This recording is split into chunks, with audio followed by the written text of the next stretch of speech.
Welcome to the Love Lab Podcast, a safe place to get real about sex. Whether you're a man, woman, single, or couple, this is the show for you. We are your hosts, Kevin Anthony and Céline Remy, and we are here to guide you to go from good to amazing in the bedroom and beyond.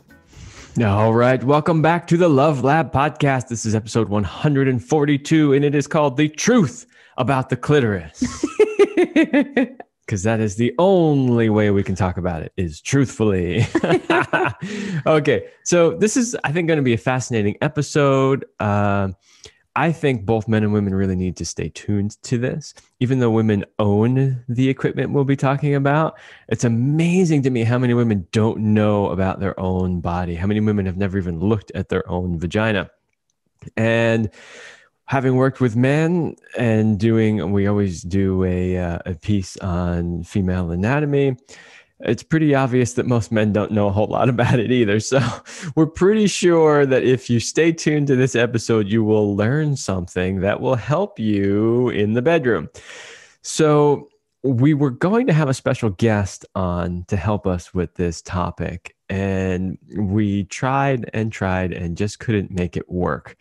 So we're going to do a similar, but not exactly the same show, but we're going to pull on some of her work that she's done. So we'll mention her throughout the episode. We're going to pull some pieces that she's talked about that's going to help illustrate the things that we're talking about.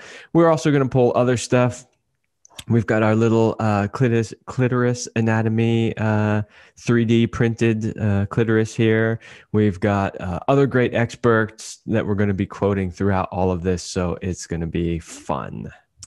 Today's episode is brought to you by Power and Mastery. So if you want to join the secret club of men who are great in bed, then check out Power and Mastery at powerandmastery.com. It is the most complete sexual mastery training for men, whether you want to have harder erections, last longer, or increase your sexual skills. There is something for you at powerandmastery.com.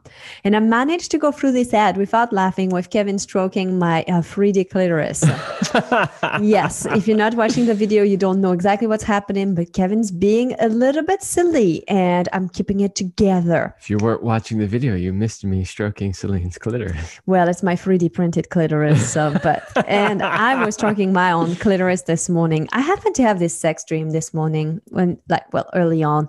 And I woke up and I felt really horny. And we have this whole morning routine that we like to go through. And I was like, Kevin just hugged me. And then it just still felt so horny and sexy. And he was looking so good, his body and his chest. I was like, oh my gosh, so hot. And I was like, if you go get the pad, I'll make love with you. Because I had just started bleeding. So we needed to protect the sheets. And Kevin was thinking it for about 2 seconds. And he's waiting it between morning routine, love with my wife, making love with my wife, morning routine. And I have to say that he did choose the making love to my wife. It was a long deliberation. It took approximately 2 seconds. As I looked at her and went, really? It's first thing on a weekday work morning. Okay, I'll go get the pad. Yeah, that's about what it took. It was a great start to the morning from some missionary, then me on top, and then me and doggy with clitoris stimulation. And that's basically how today's episode came to life, because as I was stroking my clit and I was thinking we need to talk about the clitoris more. It is so important.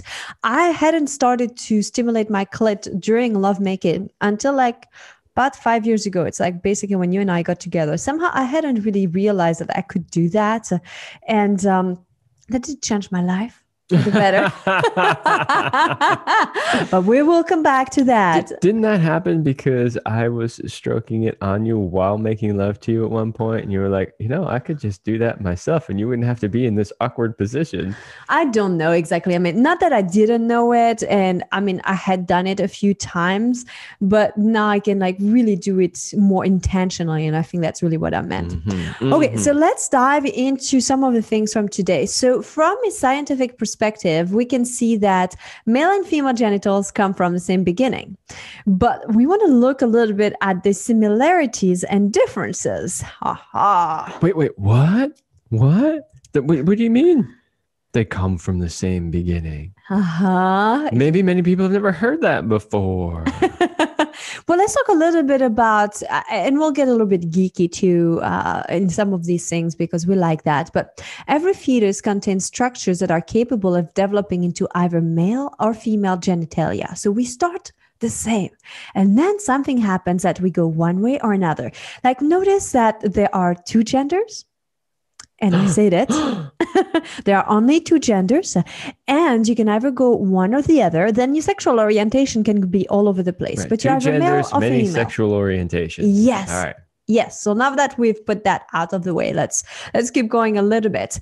And so regardless of the complement of sex chromosome, all developing embryos become feminized until masculinizing influences come into play at key times during gestation. That's something that blew me away when I learned about that. Well, when basically we women can only have girls, because that's what we make. And then you can have a boy if like the man is the one that determines whether or not you're going to have the Y or the X chromosome, the additional one. Mm-hmm. That's pretty cool to know that. I was like, oh, that's kind of interesting. Anyway, I don't know. I thought it was. So if you have sons, then it's because you're overpoweringly manly. Well, I guess that's one way to say it, but that's a little, I think you're going a little backward here. And that's like the kind of things we want to not talk about. Okay, but it was a joke. Anyway, we found something fascinating too in terms of studies. There was a new study that was done in 2018 by the medical researchers, and they've made a new discovery about a baby's sex that is determined. It's not just about the X and Y chromosomes that we've been talking about, but it involves a regulator that increases or decreases the activity of genes, which decide if we become male or female. Mm-hmm, mm-hmm. Wow. I find it pretty interesting. So we start out the same. There's different hormones that are happening in the body and expressions that make it that we go one way or the other. Yeah. Now, what's interesting about that is when we say we start out the same and then the hormones actually decide which direction we're going to go in, you have to realize too that what we really mean is there's literally the same physical structure. And that the hormones then tell that physical structure to develop in a different way.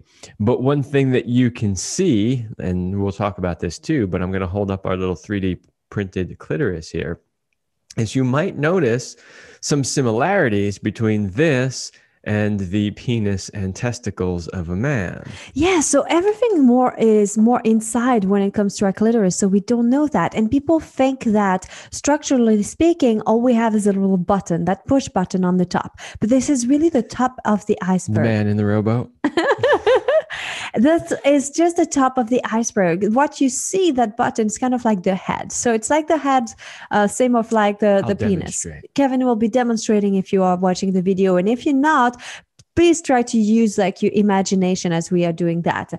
So we've got the head, and that's kind of like that button, but then it has a shaft.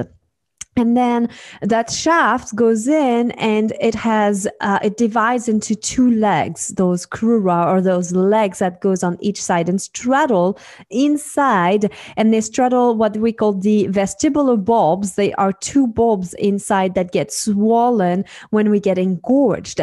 And if you look at that, it's, as Kevin said, it's pretty similar to the way the penis and the testicle look. It's just inside, so we don't see that. When we get engorged, and our clitorises get engorged, they will start to swell. You literally get a lady boner, like a mini erections.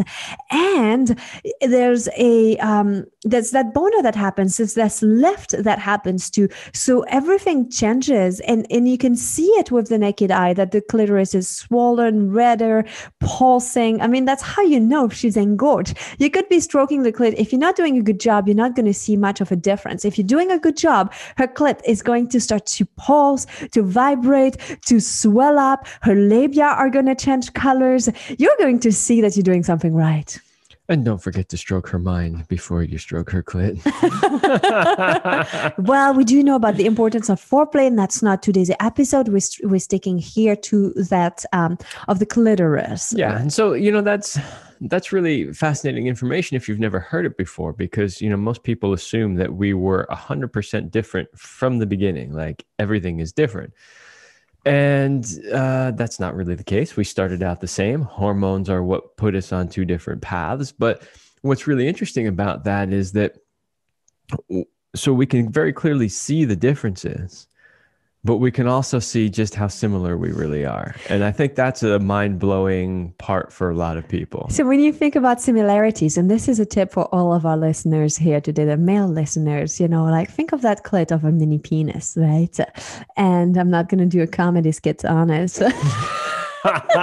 But would you do think of it, that clit kind of as a mini penis? And some things that you do like to do on your penis can happen on the clitoris and feel amazing. Like, how you like blowjobs and sucking? Well, guess what? Our clitoris, they love to be sucked on.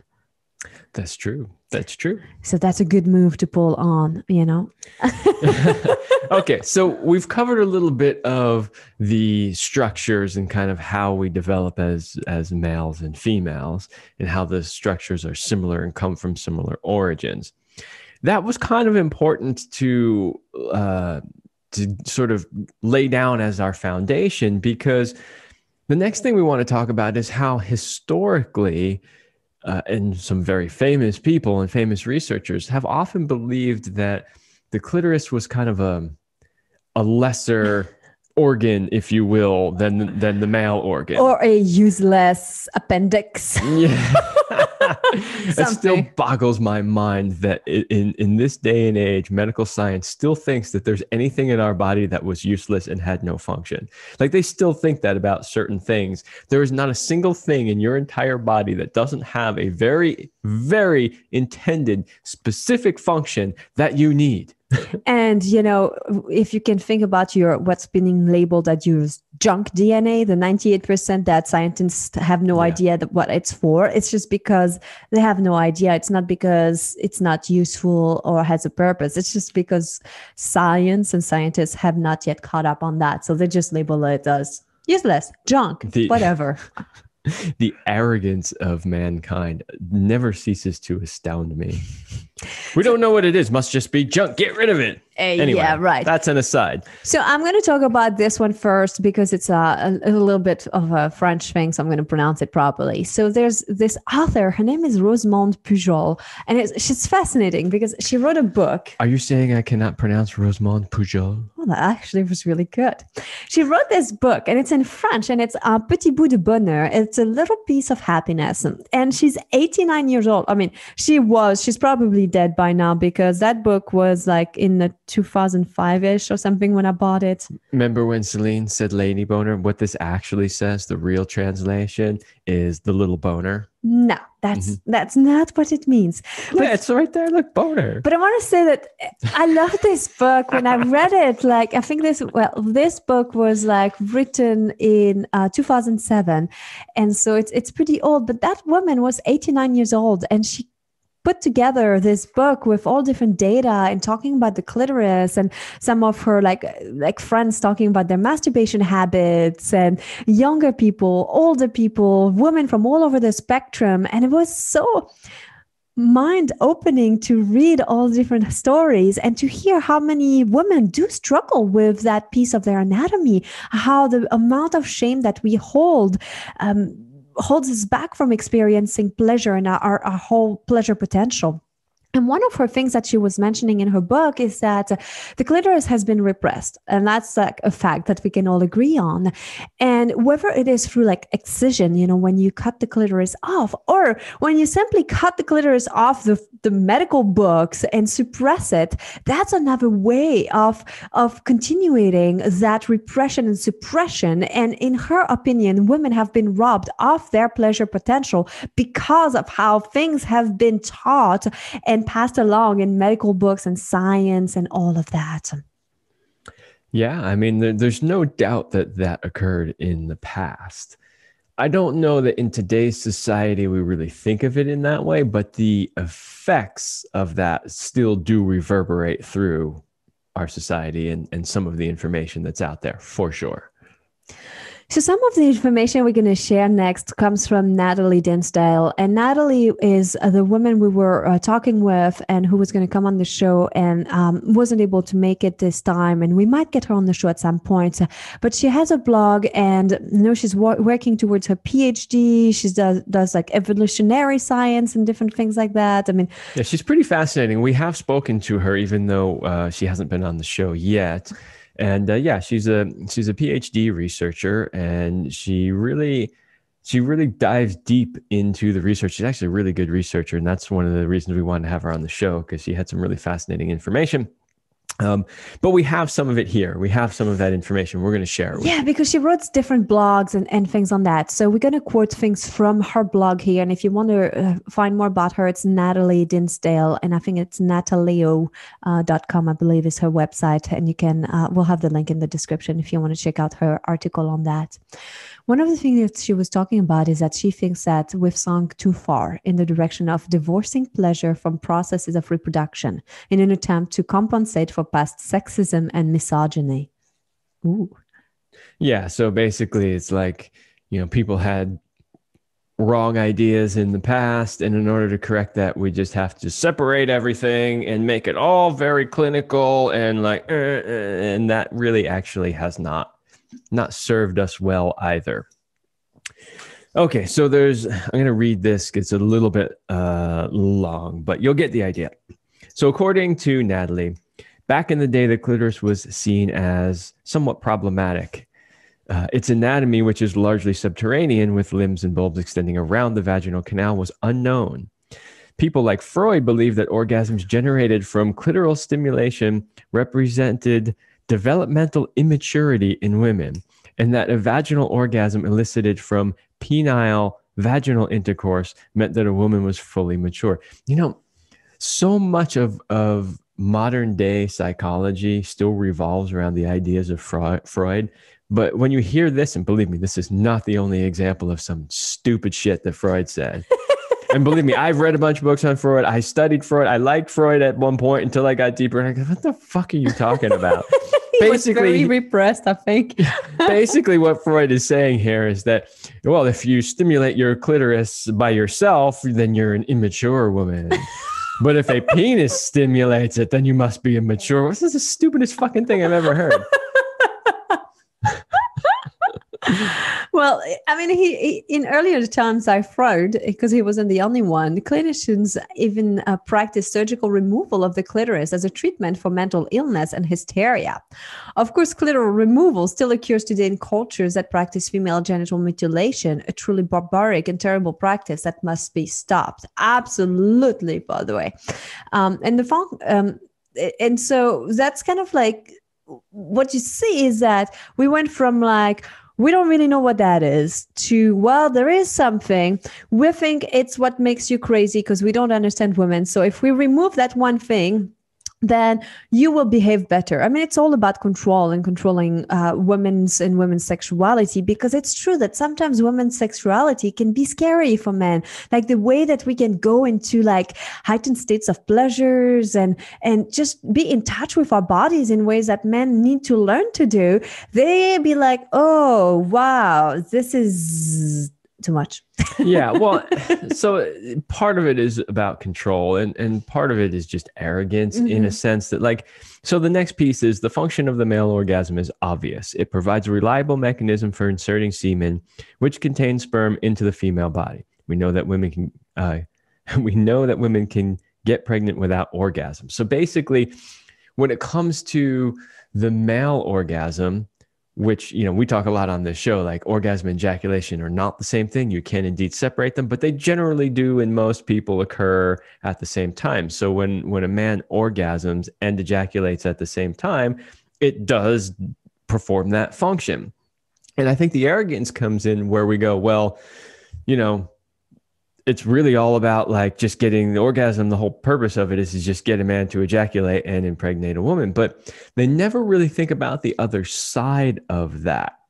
And, if you're really a sexual master and you're really good at paying attention to the woman and all the signs throughout lovemaking, you realize she's got all the same types of things. In other words, from an evolutionary biology point of view, we both possess traits that encourage us to have sex and to reproduce. Right. So think about it this way. It wouldn't make any sense if the male was the only one that had the drive to reproduce.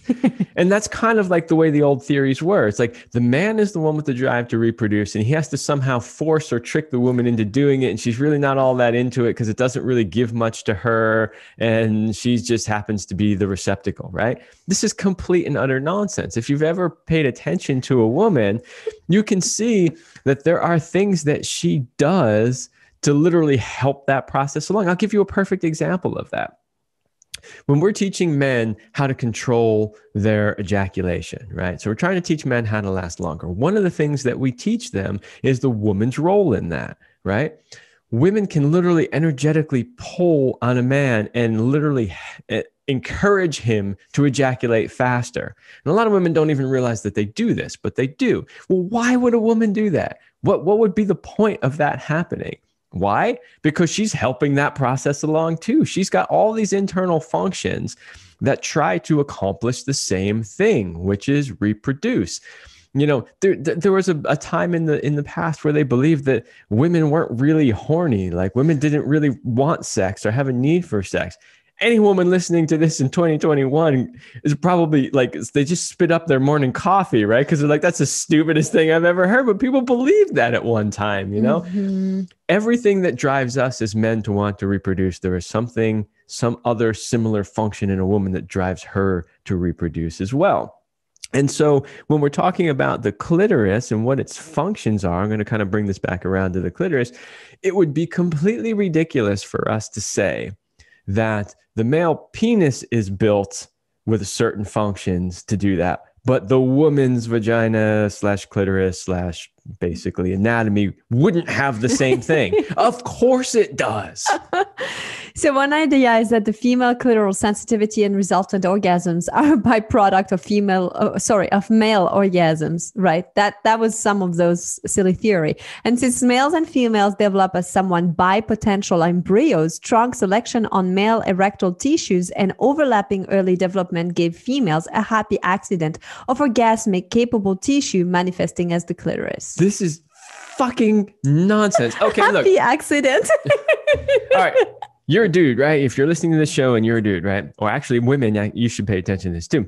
But what happens if your woman orgasms before you do? Pause. Think about it for a second. What happens? So if you are even remotely close to ejaculating, you know, you're on your arousal scale and you're getting up in that 7, maybe 8 range, your woman goes off into a big orgasm, she's most likely going to take you with her, unless you're really good at controlling it. Why does that happen? Well, because it's not the other way around. It's not your orgasming giving her a happy accident, right? She's orgasming before you, and the energy buildup from that is so intense that it can literally take you right along for the ride. And let's just mention, just in passing, that the clitoris has around 8,000 nerve endings, while the penis has about 4,000. Yeah. So again, if you're going to try to make that argument that the woman's biology is not evolved into something that would want sex, crave sex, try to make reproduction easier, why would they have 8,000 nerve endings? It doesn't make any sense. If she's not supposed to feel pleasure, here's the thing. If a woman feels pleasure and enjoys the sex that she's having, one, she'll want to do it more often, which will mean she'll have more children if you're taking it that far. In the past, that's generally what would happen. And then she also, like we were just saying, she can then, through her energy and through her orgasmic waves, encourage the male to ejaculate. And we'll talk more about what happens when you have a clitoral orgasm and why you should have a clitoral orgasm in just a few minutes, because it's fascinating. I can't wait to share that with you. But before we get there, let's do another little pause for our sponsors. So today's episode is brought to you by us. Well, we have a special invite for you. If you are a couple who is stuck in a rut and just going through the daily motions, in instead of connecting the way you used to, and you're tired of stale mechanical sex that lacks spontaneity and fun, and you don't want to live a life of average, then we'd like to invite you to join our highly sexed Power Couple Platinum program. So if you give Kevin and I 90 days, and we will help you bring the passion back between the sheets and be synced up sexually so that you can thrive with more purpose and passion in life. We'll even teach you all about the clitoris, anything that's missing. So go to CelineRemy.com/passion. It's CelineRemy.com/passion, PASSION, to learn all about our program. Yeah. And don't forget that the way that you can support this show is to either buy products from our sponsors, which we advertise about. Yeah. Or buy our products, which we advertise at the beginning in Power Mastery, or work with us. That's how you can really support us. If you love listening to us and you want us to keep doing the work that we do and keep making the world a better place, then that's how you can do it. And if you get value from those 30 to 40 minutes little show, imagine how much more you can get in one-on-one private, like laser focused session with us. All right, let's talk about the clitoral stimulation and what happens to your brain when you stimulate your clitoris. So we're going to assume that you know how to stimulate your clitoris, you know how to find it, you've understood more of that, and now you are convinced that actually it should be stimulated. Okay. So there's a few things that happen when you do that. And this is all different data to that, that they found through different studies and researches that they've done. You know, sometimes they hook you up to machines and EKGs and encephalogram and like all these different things. Sometimes not, but it's pretty fascinating. So yeah, there's a whole bunch of physical changes that occur in the body as a result, a direct result of stimulating the clitoris. And that's what they're able to measure scientifically. Well, they found that it enhances the vaginal blood flow. Duh. Yes. You can feel that. Hence the lady boner. And hence the change in colors and the redness, right, in the labia. Increases the vaginal lubrication. Yep, for sure. Increases vaginal partial oxygen pressure. Huh. Is that where a vaginal farting comes from? I don't think so. No, don't think it's related at all. What's the name? There's a name for it. Oh, yeah. You're so cute. You're like, what is that even called? I don't do that. That's why. It's like the dreaded thing in yoga class. When you're like, okay, let's do this like legs overhead. And you're like, oh, please tighten my muscles right now. Please don't fart from my vagina. I somehow remember a very funny comedy sketch about that. But anyway. It partially neutralizes vaginal acidity. Fascinating too. Mm-hmm. Activates vaginal tenting and ballooning. Mm-hmm. And we want to talk a little bit more about that in a few minutes. And increases vaginal temperature. Oh yeah, that's so like we can feel that when it gets so hot in there. But I want to come back on the vaginal tenting and ballooning because that is so fascinating. That tenting is this process of like it kind of expands, right? And you can really feel that where you might start at a certain way and then the whole vaginal canal changes. It kind of changes shapes and expands and you're like, can even become like bottomless. Like it's pretty crazy what can happen. And basically sexual arousal via the clitoral stimulation creates multiple changes in the female genital tract that prepare her body for fertilization. Yeah. And, you know, the majority of times that you have sex, you're probably not thinking about actual fertilization. However, keep in mind that all of these changes that occur are generally pleasurable. So even though your goal may not be fertilization, guys, do not forget to stroke the clitoris. Many different ways to do that. And help your woman have all these changes and get in the mood and get all turned on and juicy and all that stuff. So let's dive a little bit more into with all these changes that happen in the body when you do clitoral stimulation. So we've just talked about some of them, but we're going to talk a little bit more because really the clitoris is great for pleasure, but it's also, it has a way in the whole, fertility too. And I think that saying that it's only for one or just for the other, it's like we're not separated, right? It just works all together in conjunction. And when you understand what happens, it's kind of fascinating. So number one, the vaginal secretions promote changes in sperm that makes them mobile. Motile, but same thing. Yeah. Same thing. Makes them move. Ooh. Could find it there. I like this.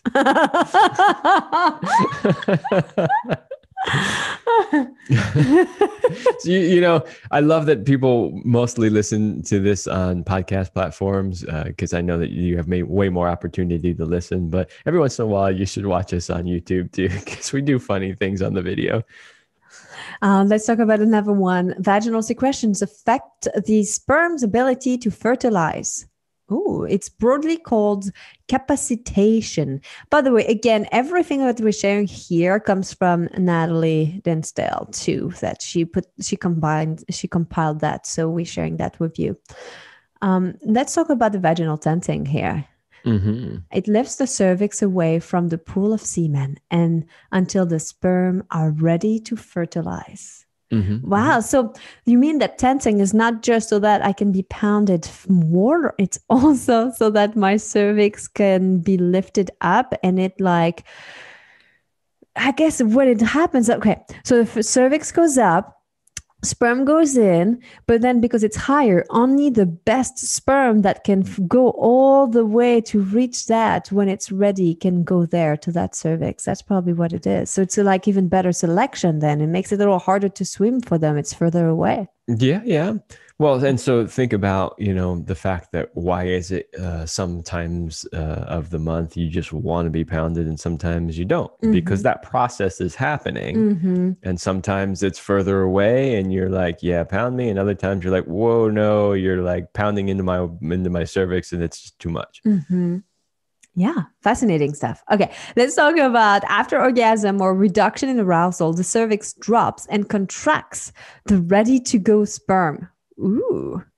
Oh, that's fascinating. Okay, so you need that orgasm to lift the cervix up, and you need that clitoral stimulation realistically, because that's really what we're talking about. You need to have that. And then you need the going down, because whether or not you had the orgasm doesn't matter, because it's like when the arousal comes down, there's a reduction, then the cervix drops again. Yeah. It's like a pump, basically. Yeah, kind of. So in the tenting, it's moving away a little bit. So it's not allowing the sperm to reach it just yet, but then you have an orgasm and it drops back down and then contacts with the sperm and then allows them in. So what's interesting about that is, again, there used to be these old outmoded ideas that women didn't need orgasm. So it's probably fake. Orgasms would make for better. Orgasms would actually increase the chances of conception. Yes. And because of what happens, I think it does make it that because it moves away and back, like maybe it makes it for better sperm quality too, because it like what we read at the beginning, that it changes, it makes them more motile and it affects the sperm's ability to fertilize. So maybe it just like makes the sperm even better. Yeah, now don't think because you didn't have an orgasm that you can't get pregnant. That would be foolish. There's a lot of unsatisfied women who didn't have good orgasms and then suddenly ended up pregnant. But what you can see is that, you know, having good orgasms is going to, and of course, you know, stroking the clitoris doesn't mean you're going to have an orgasm necessarily, but stroking the clitoris, getting it engorged, having a good orgasm, those things are going to increase the chances of that happening. Now, a lot of people are going, whoa, hey, I do not want to increase those chances. Like, don't want to go there. But remember, it also is increasing the pleasure for the woman as well. So, you know, do whatever form of birth control you need to do, and then make sure you stroke the clitoris and give your woman some good orgasms. Let's just finish that in terms of the gap in time from ejaculation to capacitation prevents semen components from breaking down the ovum and also prevents too many sperm from penetrating the ovum. Well, there you go. This whole explanation. So actually, it's kind of what you were saying is correct. That process actually makes it so that only the strongest, fittest of them, bestest of them actually make it. Yes, see, how you understood. It's like I'm a female with a clitoris or something. Oh, yes, you are. I checked this morning. So the inner structure of the clitoris also becomes larger in volume prior to ovulation, further supporting the role of clitoris in conception. Fascinating. Oh my gosh, I'm going to have to pay attention. Am I having a bigger clit like prior to ovulation? Or is it easier to access orgasm prior to ovulation or not? Okay. Studying, I mean, we need to put that into practice, Kevin. Lots of research and data exploration. I'm going to have to get a new set of calipers because mine are currently metal and they're going to be a little too cold. But we're going to have to very scientifically measure the size of your clitoris throughout your cycle. And we're going to need very precise instrumentation to do this. All right. I'm slightly afraid. Not quite. I'm not convinced yet. I need more foreplay there. You don't want the tip of your clitoris squeezed with calipers? Somehow I'm not excited about that prospect. Hey, maybe we could get some research funding for this. If you want to see that happen, donate to us. That's right. Okay, so what can we take away from today's show? We shared a lot about the clitoris, and there is still so much more. But if there are just a few things that you can take away, is number one, it is not just a button, but it is a whole structure that goes deep and innerves and goes inside the vaginal canal. And that the clitoris is essential not just to the woman's pleasure, but also to having better chances of fertilization and conception. And that it's not just a little accessory that kind of can be used here and there. It's actually something that should be stimulated. I find that it makes my ability to orgasm vaginally, like it makes it easier when I have my clitoris that feels alive and throbbing. And so every now and then a good little like clitoral stroke. I don't even have to go to an orgasm, but just kind of use it as a fire stoker to get the inside of my vagina like so turned on and ready. It really works well. And so understand that about the clitoris, that it's been misunderstood, and it's not just something that you should live up to chance. It's something you should take the matter in your own hand very regularly, basically. Excellent advice. And remember to suck on that clit next time you give oral. And flick it and play with the shaft. Remember, mini penis. It gets a boner, lady boner. There you go, man. And ladies, you know, if you've never done anything more than maybe just a little bit of stroke in the end, and now you've got some other techniques you can use as well. All right. Well, we hope that was enlightening and fascinating for you, and that you learned something about the clitoris that you didn't know, whether you are a man or a woman. And now take this knowledge and use it to create more good in the world and more orgasms. All right, everybody, that's all the time we have for this episode, and we will see you next week. We hope you liked this episode of the Love Lab podcast. If you enjoy this show, subscribe, leave us a review, and share it with your friends. And for more free, exclusive content, join us in the Passion Vault at CelineRemy.com/vault. That's CelineRemy.com/vault. Thanks for listening. And remember, you're amazing.